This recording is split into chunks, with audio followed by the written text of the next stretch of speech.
네, 제 47절입니다. 타인의 죽음의 경험 가능성과 전체 현존재의 파악 가능성이라는 제목이 있습니다.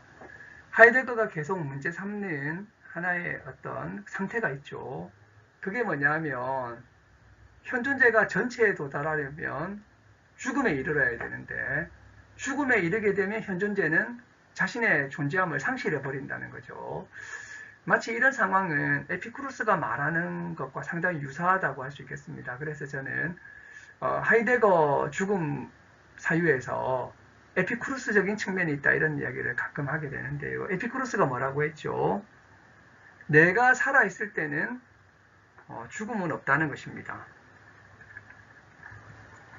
내가 죽으면 나는 없다는 거죠.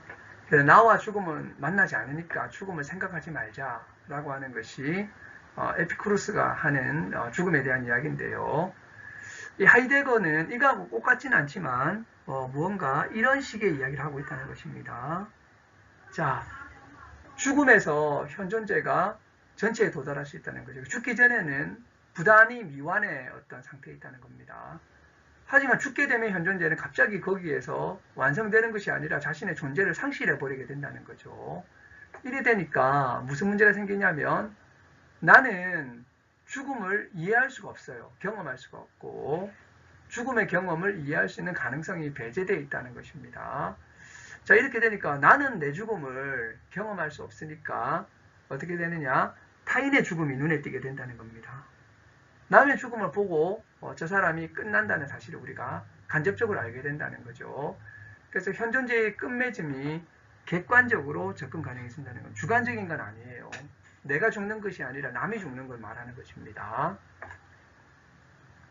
물론 이러한 이제 현존재로서의 죽음은 눈앞의 것으로서의 시작이 되는 거죠. 이제 죽기 전에는 현존재였는데 죽으면 시체가 되면 이것은 눈앞의 것이 된다는 거죠.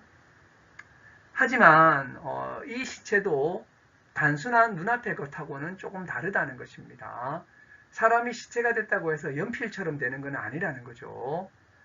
그래서 이제 바위나 연필처럼 되는 것은 아닙니다. 어쨌든 그 사람의 시체를 가지고 장례도 하고 매장도 하고 묘지도 세우고 이렇게 배려의 대상이 되는 거죠.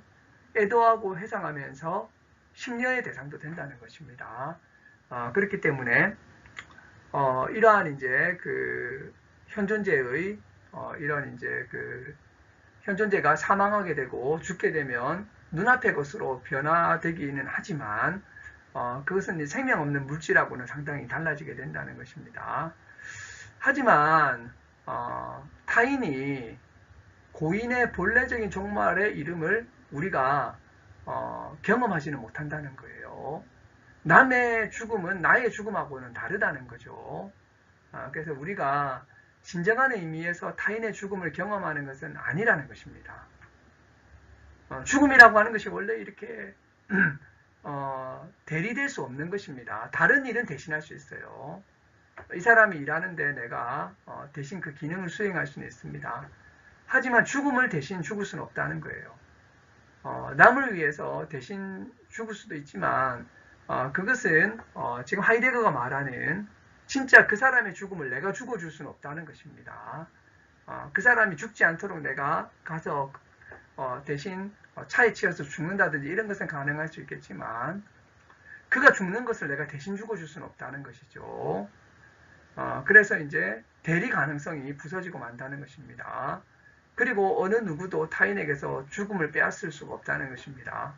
내가 그 사람을 위해서 죽어도 그도 언젠가는 죽게 된다는 거죠. 어느 누구도 타인의 죽음을 빼앗을 수는 없다는 것입니다. 그리고 모든 현존재는 각기 죽음을 스스로 자기 죽음으로 받아들이지 않으면 안 된다는 거죠. 이것을 이제 죽음의 각자성이라고 하죠.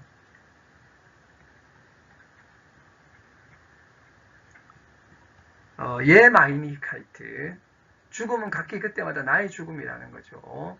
그래서 죽음이라고 하는 것이 각자성과 실존에서 구성이 되더라라고 해서 이렇게 죽음을 이런 차원에서 접근하는 것이 하이데거의 이제 죽음 접근에서 굉장히 중요한 부분이죠.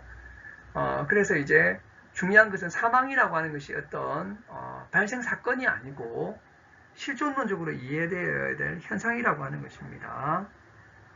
그래서 이제 그 타인의 죽음에서 죽음을 이해하려고 하는 것은 안 된다는 것을 알았지만 중요한 것은 죽음이 실존론적 현상이라고 하는 점은 여기에서 나타나게 됐다는 거죠. 그래서 죽음이라고 하는 것은 결국에는 각자성과 실존에서 구성된다는 점이 이렇게 이야기되었다는 것입니다. 그래서 타인의 죽음에서 나의 죽음을 아는 것은 안 된다라고 하는 사실은 여기에서 이야기가 되었다고 할 수가 있겠습니다.